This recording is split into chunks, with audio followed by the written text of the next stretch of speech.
Welcome to Off the Record. You're with Ashani. Thank you for joining us today. And today we have an exciting guest. Her name is Ashani Jayawardane, and she is really coming from Kitwe originally, but we're going to dive into her story shortly. So we are really, as usual, sweeping away from the titles, the positions, and the political affiliations that most people probably know about. Today we want to dive deeper into the person behind Zambia's political conversations, and she's one who's gone beyond in the space of women empowerment as a role model and has shaped a lot of people's experiences as well here in Zambia. So behind that is obviously a few quiet decisions, some defining moments, and I'm very, very interested in getting into knowing this person behind the scene. So thank you very much, Ashani, for joining us on the show today. Thank you so much for giving me this chance to be with you today. No, thank you for having us. I'm very excited to get into it. We've touched on a few topics beforehand off the screen, so I would really love our audience to get to know you more. So maybe just before we kick off, I'd love to offer you some coffee, and I hear you do like coffee. So may I pour you some coffee? Yes, please. All right, perfect. Let's do that. So I think thank you. I'm not sure if you like cream or not, but everything has been black coffee preset. is fine. Oh, good. Okay. There you go.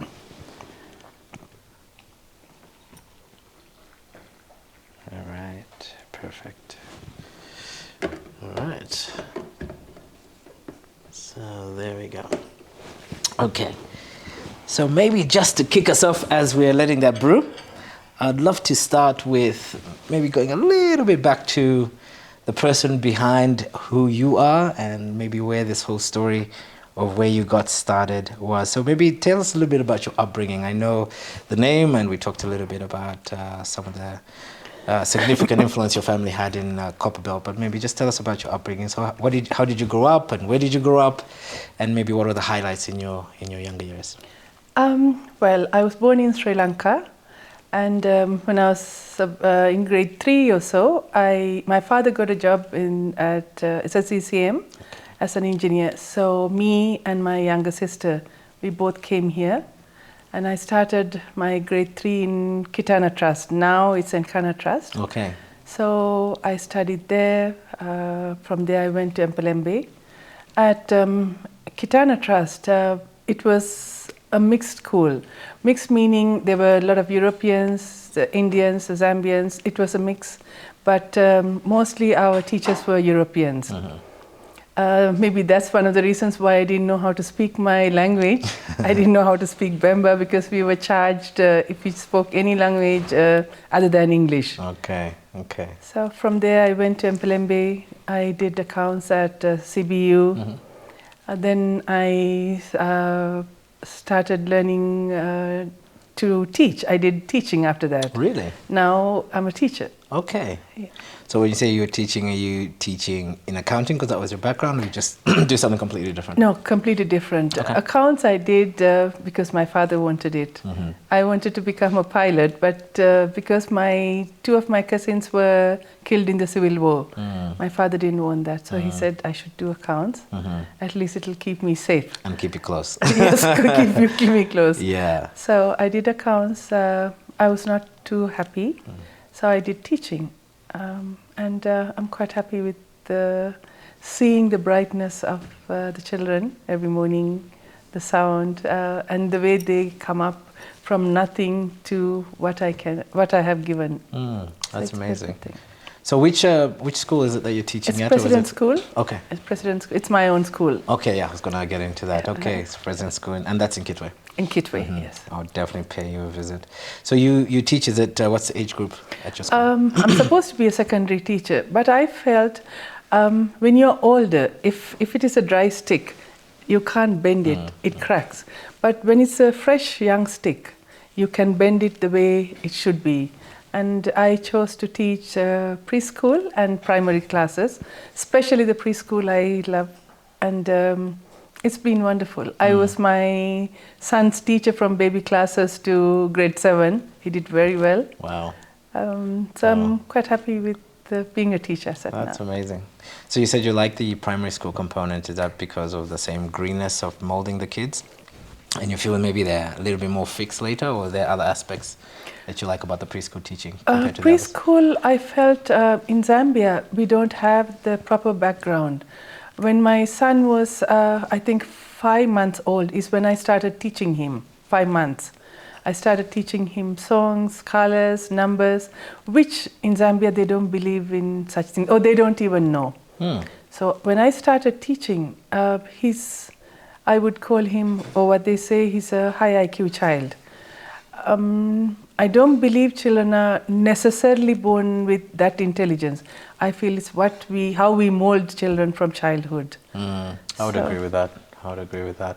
I have a nephew and obviously a son that I've had some small part in playing, seeing how behavior changes, like say appetite for learning, reading and writing and these type of things, which I think a lot of times kids are spending time at home. They might not see the parents reading, therefore they might not read. But do you think maybe this is the nurture versus nature conversation, but how, because you mentioned you're not sure that it's all purely born, so how do you think it plays out when it comes to raising kids, or is there anything other parents out there listening might be able to pick up on that they should be more attentive to with their youth? I believe what is happening now is parents are too busy earning a living.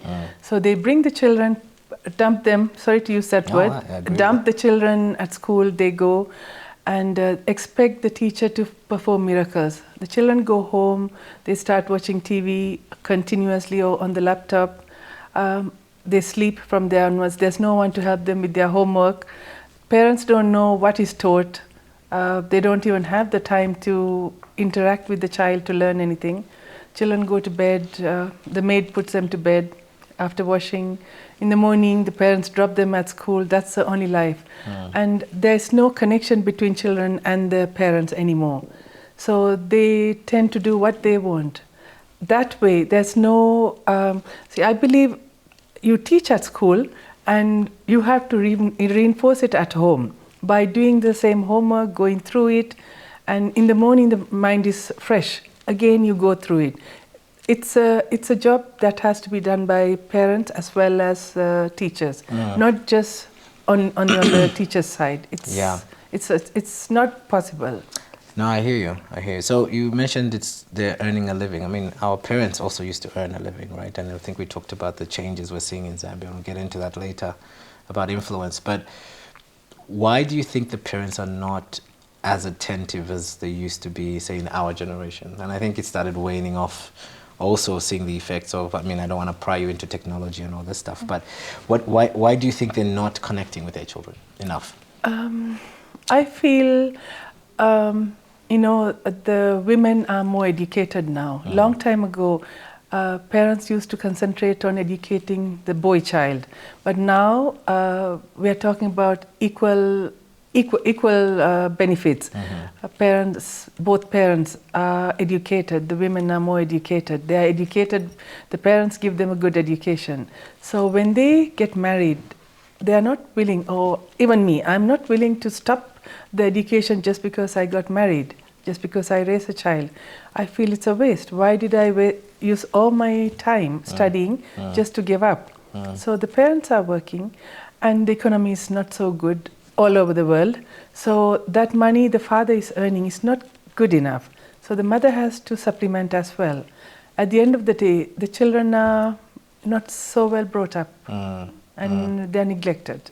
And they're raised by computers and nannies. Exactly, yeah. Which is not a bad thing per se, but I think, as you said, leaves room for opportunities where they're being fed information that's not helpful to their IQ and things like that, right? Yeah. Okay, that's interesting. I did read a book called Growth Mindset by Carol Dweck. It was talking about how behaviors of parents brought students into school with either willingness to work and a willingness to learn versus quitting before any time things get hard. And she was exploring this up to when they get into their adult years and how it still affected them as adults. So have you met any children? I know you've had your school. How long did you say you have your school for? 2018, since 2018. Oh, wow. Okay, so maybe graduates from there have come back and shown some... We had to close the school during Corona time because people, most of them are expatriate. I think we had about 10 Zambian kids. So the rest of them all had to leave. Like Minds, they closed, Reliant, Sakisa, most of the companies, they had to retrench their staff. So Wow. we had to close it for many years. Then we started.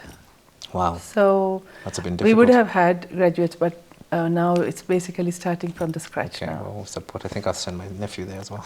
Yes, why not? All right, so let's go back a bit. You mentioned your father, and you know there's been influences, I'm sure, in your childhood. But what influences did you recall from your childhood that really molded you to be the woman that you are today? Wow, I think what I am is everything I am is my father. He never believed in telling other people to do things. He always did things on his own. I think I've never seen a carpenter, electrician, or a mechanic at home. He did everything for my mother. Wow. I've seen only bricklayers, but the rest, my father would do everything for my mom.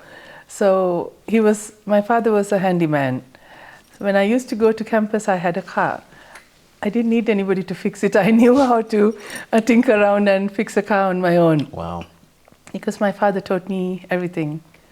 So one thing he always told me was, don't get things from people, give things to people. Work hard, look after the community, but don't accept handouts or expect handouts. So be the bigger person and give things out.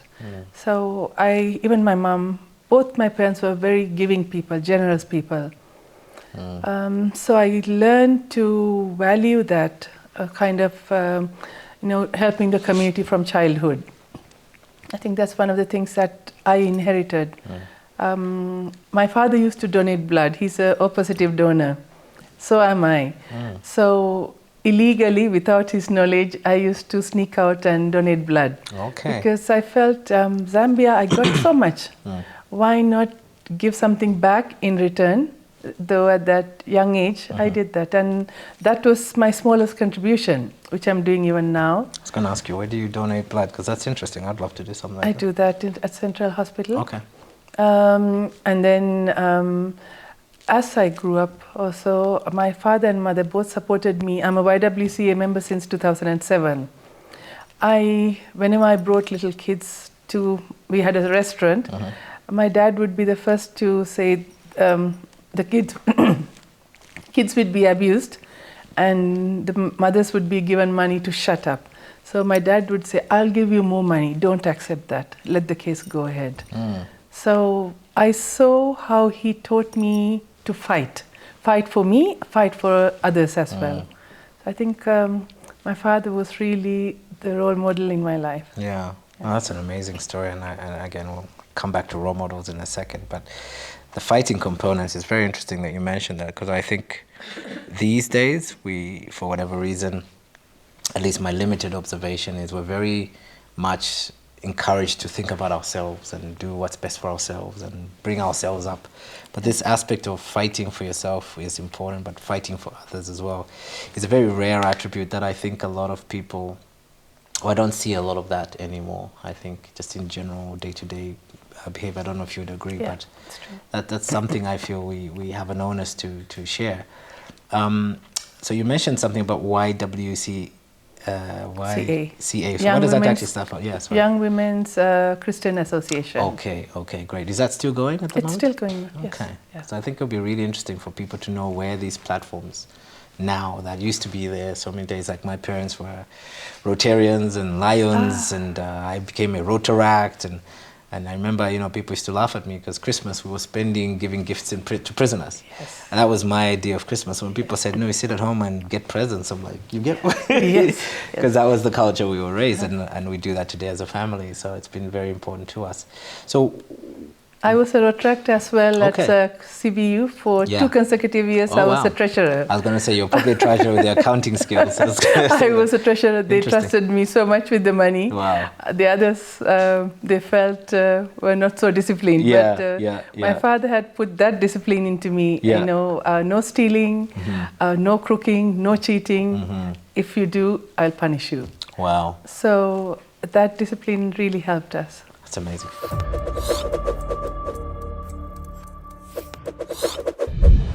Behind the title, behind the prestige, they're hiding secrets, struggles, and stories untold. Meet the faces you know, but what about the people behind the masks? Who are they? Off the record. For me to have food, it was a problem. I was out of school for a year. I went to do some piecework, very long piecework. My career didn't start all rosy. Of course, started on a faster note at some point. I've never drank in my life. I tried once and I was a bit noisy. Yeah. So I decided, I decided, no, I'm not going to drink. Yeah. I'm one of those few that after completing grade 4, I only stayed for 5 months and I was already in tertiary education. The question came and I said, I want to be president. I was laughed at. I just wanted people to understand the implications or the things that happen when one is about to have a stroke. And I want to confess that at one given time, I nearly crucified myself. The journey, the struggles, the triumphs, it's time to get real. From the operating room to the boardroom, from the podium to the pulpit, we're going off the record. Unfiltered, unscripted, unforgettable.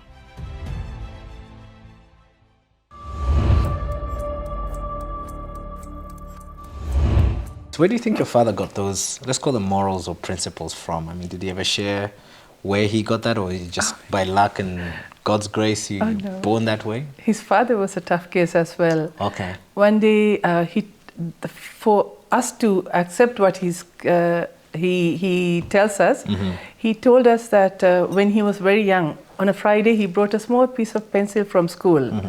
And in Sri Lanka, the schools are very big, maybe thousands of kids in a school.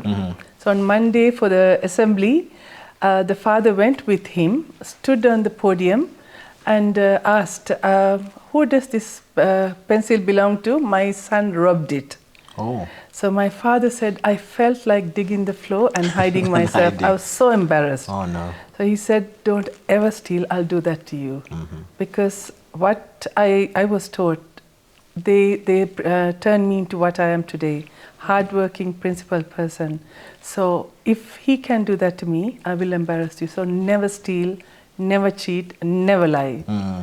So wow, how easy is it not to lie in this climate of ours? I'll give you an example. I probably lied today. The policeman was coming. He was going to stop me for something funny. He asked me a specific question. I lied. Okay, I would lie. I lied, and I used to struggle with that when I first came back. I think I told you my story. I worked abroad and lived abroad for a little while, but I find like here sometimes when you're honest, you get penalized for that. So how do you? Who's in the system? And we'll get into the elections later. But how do you, with those principles, navigate the Zambian climate that almost punishes the honest? I don't know if it's true, but that's my observation. How do you navigate? It's very difficult. Okay. It's very, very difficult. I was penalized the other time. Yeah. I was on a pair of shorts going to pick up someone in the car who was coming from Lusaka. Yeah. I didn't have my driving license and the traffic lights were damaged. The person in front of me went, so I also followed. Then the police stopped me. Of course, naturally they would stop me. Then they said, I think they wanted to charge me 1,200. Dangerous driving, going through the traffic lights, no driving license, a lot of things. So I said, come and see the traffic lights. No, you're wasting our time. What? I said, okay. I was taken to the police, and just as my luck, the phone also stopped working. It died. And I had no way of calling. Luckily, when I called the person who was in charge at that time, said, Asha, just pay. I said, why should I pay? Tell me a reason. I said, in the first place, according to law, I'm not supposed to, if I don't have the driving license with me, I think within 48 or 72 hours, I can bring it. Okay, then don't pay 300 for that, pay the rest. I said, no, even you told me to do that, so why should I do the wrong thing? And I wasn't too happy about it. It was cheating. And I said, fine, if that's what it is. They had blocked my car. I wrote a letter to the IG. I said, this is what happened. This is what they're doing to me. Are you going to accept such things? Because I don't believe in giving up. I don't believe in bending down to the wrong thing. For yourself, yes. Yeah. I wrote to the IG, and then I wrote to, I believe you call him the capable commanding officer in Ndola. Kitwe, I copied all of them. Then all of a sudden they said, "You're our sister, why did you do that?" I said, "What you did was wrong." So I do my best to do the right thing. But of course, it's not easy in this climate. Yeah. But you do your best. No, that's very inspiring, and I just sort of bring that up because I think it's a very common story across the board, where in one case, one size doesn't fit all. In how some of these, and I'm not pointing fingers, like I said, this is a non-political show, but it's really interesting for someone who is influential, who is in the public space, who is also principled through upbringing, who is running a school. How do you draw that line? So that's a very good example, I think, for our audience to say. It's like, I think, my father used to say, character is not what you do when people are watching, it's what you do when they're not, right? So I really love that example you gave, and maybe that could help me in the next instance to still stand my guard, because our biggest issue as business people is the time it takes, that they want to jump in the car, go there, and that's where I see myself bending. So I think you're very inspiring in that way. So back to your father, I'm very interested in that story. So what was his background? What made him come through, and I'm assuming he migrated to Zambia? Yes. So what made him choose Zambia, and why did he stay? And you obviously went through the whole education system here to be the amazing woman that you are, but what was the deciding factor to turn the destiny of your family to Zambia, and what was he doing here for the meantime? My father was always living out of the country. He was rarely living in Sri Lanka. Okay. He worked in Australia, he worked in Germany, Japan, China, Russia for a very long time. He was totally in love with Russians and Australians. So he was working in Australia when he was offered a job in Zambia. And the contract was renewed in Australia, so he waited too. He said, "I want to see animals, wild animals in Zambia." In Zambia, wow. So he said, "Okay, let's go." Yeah. Though my mom did not want. It was, Africa was a very not known place. So everybody frightened her, saying in Congo, we got to know about Congo later. They said in Africa they drink blood. So you will also be bleeding to death half the time. Wow. So mom was very, very scared. But my dad said, "It doesn't matter, I'll protect you, let's go." So we came, that's where we stood. He came for a 2-year contract. He insisted on going back. He fell in love, continued 2 years, 2 years, 2 years. And here we are. Wow, that's a great story. Permanently here, and I'm a Zambian. Yeah. To go to Sri Lanka, I need visa. I'm totally you don't have Zambian. your Sri Lankan license? I didn't need it. Wow. I felt Zambian. Yes. Just that. Wow. Wow, that's amazing. I really like that story. So you also mentioned that, sadly, in passing, your dad passed away, your influential role model. So what actually happened there? Because I think it's a story we both shared, but what actually happened there? And, was it something that could be mitigated, or what was the story about how you lost your father? My father had a restaurant, of course. It was really thriving to the restaurant and a nightclub. Even late Dr. Kaunda used to come there to eat with Congolese president and all that. Interesting. It was very famous, doing really well. So he was always stressed up because there's so much stealing going on, which he didn't really bother about. There was a lot of money coming in. For him, money to survive was good enough. He was always giving to the community. He didn't really care about what was coming. So that stress made him have a stroke. And I think that is one of the times when my whole world changed. That was the first time. He had heart attacks, strokes. It's the 6th stroke that killed him. That was in Sri Lanka. I managed to save him every time. I did so much because to me, he had to live every day. So I did my best. And when he got this first stroke, that's when I realized I had to be basically the husband, the brother, the sister, and everything, because mom didn't know how to do things. She was raised as a gentle girl, and dad treated her like a little doll. So I had to do everything. My sister was at Mindolo Ecumenical. I had to go and check on her every 2 days, help her with her studies, take food from home, rush to the restaurant, look after my dad, calm my mom. Wow. So I became very strong from there onwards. I think that's one of the things that made me become very, very independent, because I realized I had to be there for the family. I became the son and the daughter for and my the parents as well. Everything. Yeah. Wow. How old were you then when you were taking over everything? Almost. I don't remember. That was. You were in 20s? Was that when you were in yes, CBU? yes, yes. CBU, I was you had the in CBU time, right? Yeah, yes. Gotcha, yes, gotcha. yeah. Okay. So that's quite young.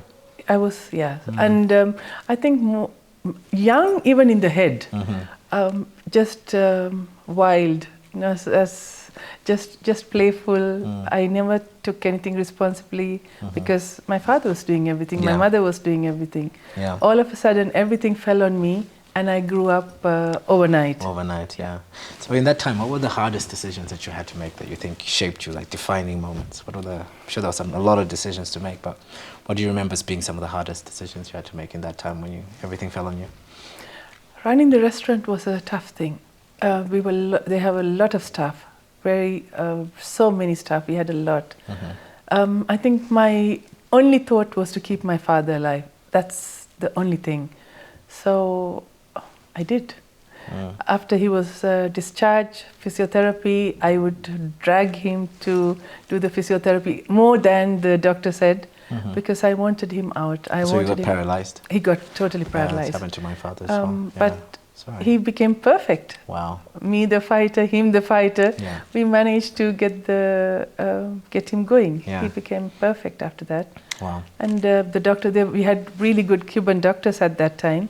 They were very helpful, and we managed. And that is when I realized that one day, that is one of the reasons actually, that we need a multi-speciality hospital to cater for such cases, so that they were the Cuban doctors who knew the work. They had the equipment at that time, but now we do have equipment, but not much knowledge. They don't have the experience. Yeah. Our Zambian doctors are perfectly qualified, but they don't have the experience.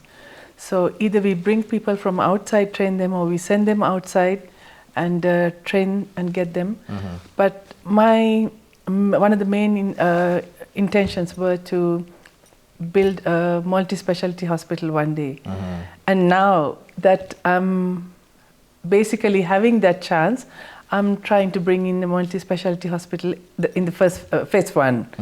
And phase two, I want it to be a university teaching hospital. Okay. And other things, but for now, that is my one of the main interests. Okay, now let's talk a little bit about the current, or at least coming close to it. You mentioned this vision, and I'd love to hear more about that. And that obviously was triggered by some of the experiences you had with your father. But I hear from my research that you also went through some experiences with the medical industry. Could you maybe expand on what's all motivating this multi-talented facility place? In 2000, I suddenly failed to walk, and I was taken to a private hospital. They said it was too complicated for them. I was taken to a government hospital, and my father, of course, was a very rich man. I suddenly failed to walk. So the two doctors, they were qualified in in UK. Okay. They said my spine was fractured because 3 years before that I had overturned in a car going to Muflira Boating Club with my friends. I didn't hear that story. I want to ask what you were doing and how it overturned. Can you imagine? Nobody was drunk. Everybody was drunk. I was the only one who was not drunk. Not even a drop of wine. Oh no. But there were drunk people on the road. So I tried to stop and I overturned. So after 3 years, I suddenly failed to walk, and I was rushed to the hospital. The doctors there said my spine was fractured that time, but I was checked by very qualified doctors. I was told there was nothing. They checked even my brain. Everything was checked. I was perfect. So when they said my spine was fractured, my dad said, make her walk. I'll do anything for you. I'll build your hospital. So the hospital was very important to them. Then later I got to know from one of the doctor's wife that I was just cut up and stitched back just for the hospital. Wow, but no surgery was actually done. Well, surgery meaning they just cut up my no spine. spine intervention. Or Nothing was done. Just cutting that L shape. They said the bone marrow was taken from my spine, hip, and plastered onto the spine. I went to India. I was checked by a German doctor. Sri Lanka, many doctors. Even recently, I was in India. Checked, said there's nothing like that. Nothing like that. No intervention. Nothing. Wow. So whatever it was, I suddenly fell. So the day before the operation, I even went home. I got a taxi and went home. So that should have told them, we are not supposed to operate her. But because of the money and the hospital behind, they just operated me. That was a wrong, very big wrong thing they did. And some years back, recently actually, my husband had an accident. His leg broke into 9 parts. And he was taken to a certain hospital, a very famous hospital. They operated him twice wrongly, and nuts and bolts started coming out. The blood was gush out. Oh no! Not dripping, gushing out. They didn't know. They did the wrong operation. So those are the things that I really wanted to do. One of the reasons why I need a multi-speciality hospital. If I'm, as an individual, facing so many, what about the rest of the country? Yeah, and there's people so without many resources, yeah. So many. Yeah. But here I am today, thank God, and my parents did so much. So, but we need to bring in that kind of hospital for our people. I agree. In a manner that even people from Congo, Malawi, they will come. Rather than us sending people out of the country to India, we could save so much money. So that is something to save the country, people. I think that's one thing I would really like to do. Not if, when I'm in that seat. That's the strength in you, I can feel. Because I think so many of us in Zambia will relate to the exorbitant expenses that we had to spend or have spent. Even my dad with a triple bypass, he had to go to India. It's a lot. And how we underestimate medical tourism. And if someone like you is a pioneer, and also maybe the powers that be start seeing it as an opportunity to have great facilities. Because back in the days, in the 60s, people used to come here for, Unza was full of people, and it brings, the accommodation, the economics that come with just having a facility that the rest of the world can utilize, I think can really make a difference to the country. So it doesn't just solve one problem like malpractice or all these things. So I think I love that you said it's when and not if. And I think we all would come behind you on that.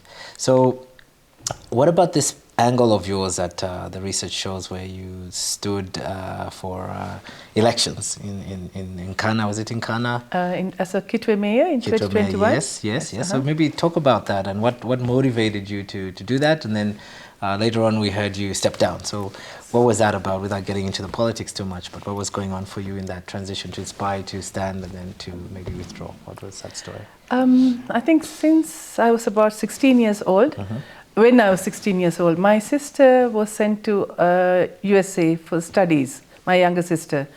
And every time she would complain to us saying, they're asking if we live in huts in Zambia, and if we have cars, and how father is going to come and pick us up if he walks to the airport. How does the plane land? And it hurt me very deeply. It's like such a beautiful country. There's so much. We have everything. And you're laughing at us. So then I said, one day when the time comes, I'm going to be an ambassador to market my country. I was determined to do that. Then I think in 2014 or so, when I went to Sri Lanka, they also asked, man, when you're having tea at 16 hours in Zambia like this, do lions come to your garden? And we laughed. Said, we don't even, I haven't seen a lion anywhere unless we went to Kapui National Park. So these people are asking such things. Then I felt we are not doing enough marketing. Sure. I'm sorry, I know we are not supposed to talk about politics, but I've seen how the current President Hakainde Hichilema, he's really marketing the country. He's doing a lot. It's getting around, so why not I support that in my smallest way? I want to do that. That's when I started thinking about getting into politics and looking after people. Like the way I was brought up. Yeah. It is to look after people. Yeah. I felt in my smallest way, I'm doing this. What if I had that bigger platform to serve people, to look after people? That's when I said, let me do that. And in 2021, I contested. I was supporting PF, not that they funded me in any way. I was contesting. I was contesting in Riverside as a councillor. Then the bigger powers at that time, who knew my father was a very strict man, told me, can you contest, can you stand as Kitwe mayor? We want the Kitwe mayoral office cleaned up. There were a lot of anomalies, he said. So I was told that we will adopt you because we know your background. You're a very principled person, very strict. Yeah. So we want to clean up. But then after I was even told, get ready, you have to go to this office because everything is done now. Then it wasn't announced on the papers or TV, radio. I waited. Then 3 nights after, I got to know I was not adopted. I think I was very disappointed. So I said, fine, if that's what it is, let me step down. I don't believe in backstabbing or anything. Yeah, so sure. I said, I won't join any other party. There were a lot of invitations to join other parties, but I didn't want to do that because it has to be straight. Has to be straight. Yes. I like so that. I didn't want to join any other party. It's an interesting story. I don't think many people know that. The world runs on us. At Metro, we understand that life doesn't stop for anyone. That's why we provide quality fuel needed to keep your day running. With our convenient locations and reliable service, you can trust us to keep you moving. So come to Metro Filling Station and let us run your world.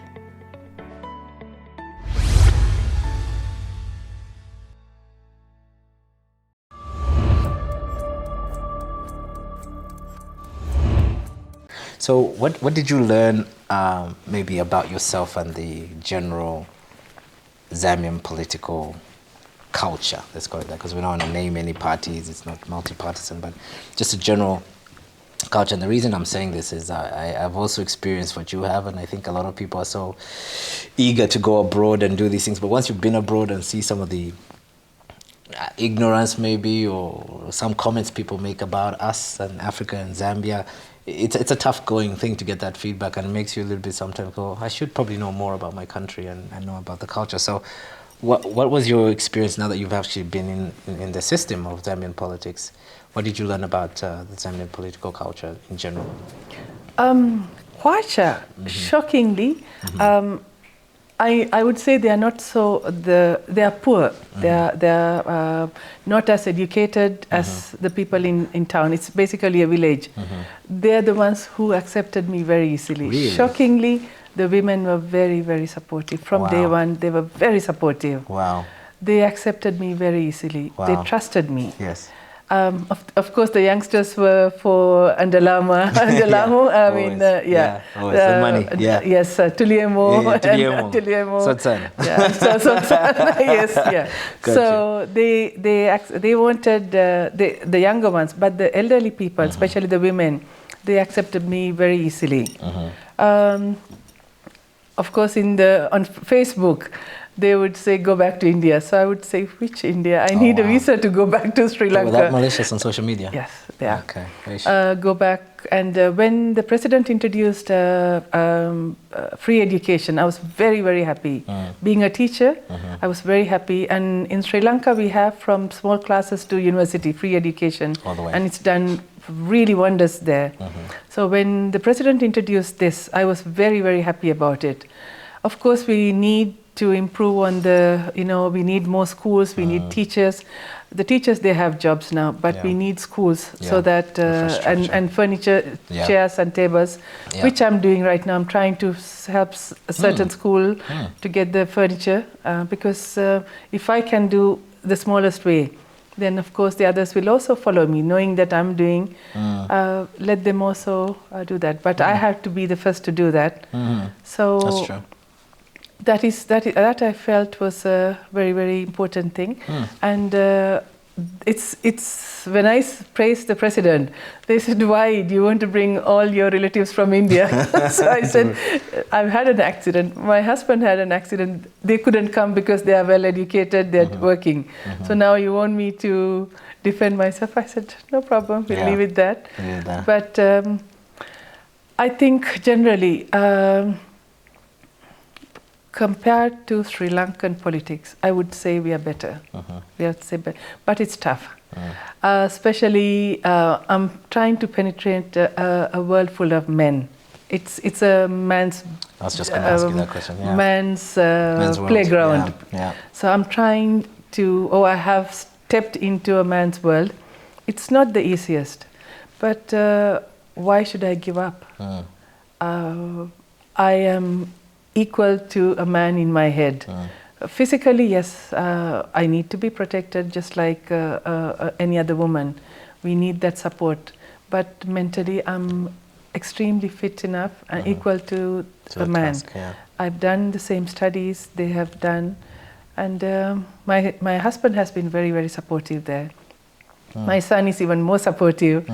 So I feel Zambian politics is not as bad as I would say Asian politics. It's very bad. So I'm quite happy with the treatment I'm getting as a woman, especially in Kwacha. I have been accepted. I have to travel a lot more to let them know me, what kind of person I am. There's a lot I can do for them, which I am doing. Not advertising, I'm doing things quietly because I want them to know this is what I can do without being in that position. So when I come there, I can do much more for them. True. Wow, okay. So maybe just the last few questions, because you've had such a full journey. You're an influential woman, multi-religious family upbringing, which has influenced you, multicultural. Is it right to say first generation Zambian in this way? And then your son is here now? Is it my father? Me. Okay, my son, third generation. In business as well, and you're starting off a school. So as an empowered woman who has gone through, and this is what I love the most, you have gone through the education system here, and now you're working in some areas which are still male dominated. How do you define success as a role model in the Zambian landscape as a leader? And what things did you have to overcome, or what should someone maybe know about you that you have to overcome to stay in that position that could help some people in the audience? Success, I would say, is when people are empowered, especially women. Because if you go to the market, you see the new breadwinners. Long time ago, it was our parents. But now it's the women who are breadwinners. They struggle. In the markets, they struggle. When it's raining, they get soaked. When it's dry, they get dried up. You will see little children playing in the drainages because there's no other way to balance the two. So I feel if we can empower women and youth, that is where I feel I would have achieved success. The smallest way, I'm doing that even now, the smallest things that I can do, giving tomatoes, boxes of tomatoes or charcoal whenever possible, or rice, so that they can use that as capital. And that is my smallest contribution to empower them. I feel that is what is called success, when you don't see too many poor. Of course, there'll be that parity, but if I can empower women mostly and the youth, I feel I would have succeeded in life then. That's amazing. And hopefully infuse some of those fighter spirits to fight for yourself and fight for others. I think that'll be really nice to see more of us do that. And maybe just a final question. How do people actually reach you? I know you're very active in your area, but how can people reach you? Is there a social media platform? Is there best contact number, email address. How do they reach you if they want to maybe access you more, help support you through some of the projects that you're pursuing at the moment? Oh, I'd be truly grateful if I could be supported in the projects that I'm doing. Quite a lot of things that we are doing. I'm on Facebook. My Facebook account is Ashani Jayawardane, Jaya, Jaya. I'm always checking my Facebook. So I'd truly be grateful if you could partner with me to help my people in Kwacha. As at now, that's where I'm contesting. That'll be a wonderful thing. People will appreciate, and God will bless you for the things that you would be able to do for my people. Yeah. I think that's the best way they can reach me, through Facebook. Yeah. Wow. No, definitely put that up on the screen. So maybe 3 last words. What 3 words would you say best describes you and your leadership style? What people can take away and remember as a mantra or something after this show? Hard worker. Yeah. Everybody describe me as a hard worker. Yeah. I never give up. I don't give up. Someone who's family oriented. My mom always told me that you can fly, and when your wings get tired, family will cushion you up. So I believe family is very important, community is very important to back you up, to hold you when your wings are too tired, to cushion you up.